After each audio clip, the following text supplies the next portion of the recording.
Hi, welcome back to Tiny Classrooms Live. Hi, the doctor here, Don Zulu in Taos, New Mexico. And I'm Artie Nathan, the HR guy, today in Vermont. You're getting around. Yeah. So our topic today is why go back to normal?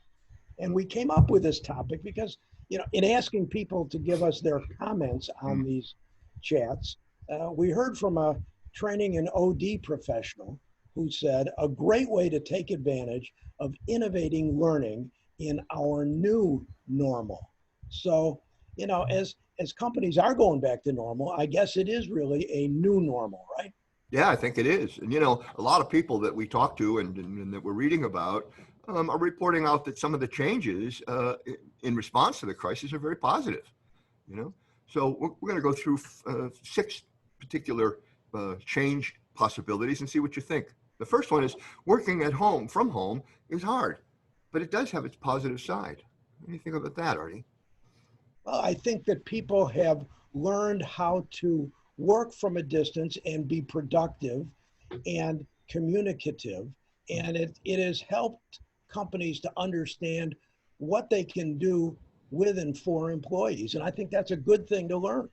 I think it is. And another is that transparency has increased, and this is a very good thing. And, in our practice, Artie, one of the things we're always preaching and working very hard to help facilitate within organizations is the idea of transparency, telling the truth, reporting the facts, treating people with respect.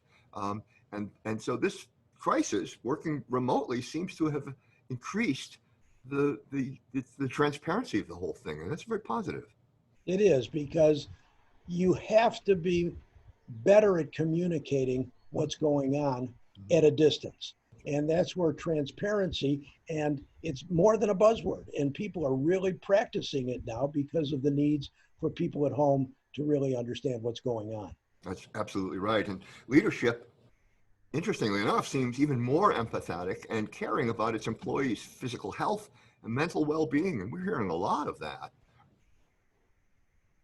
We are.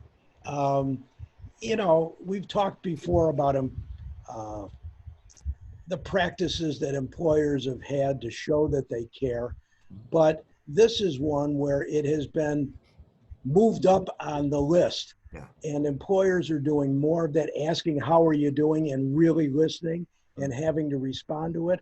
I think that empathy is a good thing. And if it continues, employees are going to feel more respected and trust their leaders more than before. That's absolutely right. And interestingly enough, we've had, I think, 3, maybe 4 organizations now, CEOs and general managers asking for a bit of a seminar, a little workshop on this issue for their top teams, so that we sort of trained the senior managers on what to look for and how to handle the kinds of stress and worry that's coming back to work along with the employee. So another one is that leaders have come to appreciate their employees more, and I think the employees have come to appreciate their coworkers more. Mm-hmm. Before, don't bother me was maybe some of their feelings, but now they miss them, and they miss having them beside them, and so they tend to ask questions.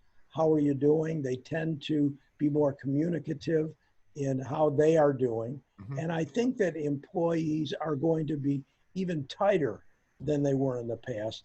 And that's a better new normal. That's absolutely right. It's funny. You don't know, you don't appreciate what you've got until you don't got it sometimes, and I don't get to work next to my colleagues, and all of a sudden I miss working next to them. So that's an interesting point. Another is, I can't believe how much or I'm learning, especially about technology. I was on a town council meeting, virtual town council meeting in Taos here the other night, and half of the guys on the council couldn't figure out how to use Zoom. And so there was all sorts of delay. But we're seeing people, employees, team members learning about technology in order to be able to work together, aren't we? Yes, and they're learning about all kinds of stuff because they are online. You can push training online as we do, and it is helping people to prioritize their time, use their time, Yep. and come away smarter each day in some cases than they were before. And again, that's a great new normal. I think that's excellent. And maybe the last one we'll touch on today is the idea that my personal productivity has improved. Isn't that interesting? I'm working by myself, in a little ante room with the kids bopping around behind me, and yet I'm working and I'm focusing. And we're seeing that people are actually working longer hours with more focus than they did at the office. We're actually telling people to back off a little bit. And I think people are more productive because they're focused on productivity, because they know it could be an issue. And so they work harder to make sure it isn't an issue. Right. And I think leaders are taking note of that. And not that they want to abuse people or overwork them, but people are setting a new productivity standard that probably will be the new normal. And it's causing managers to reset their approach to productivity and to accountability and to objectives into this more virtual world. So it's a very interesting, transformative time. So that's kind of the end of it today, isn't it, Artie? But before we stop, let's ask again, if you like these live presentations and have subjects that you might like to talk about, let us know. Thank you. Thank you.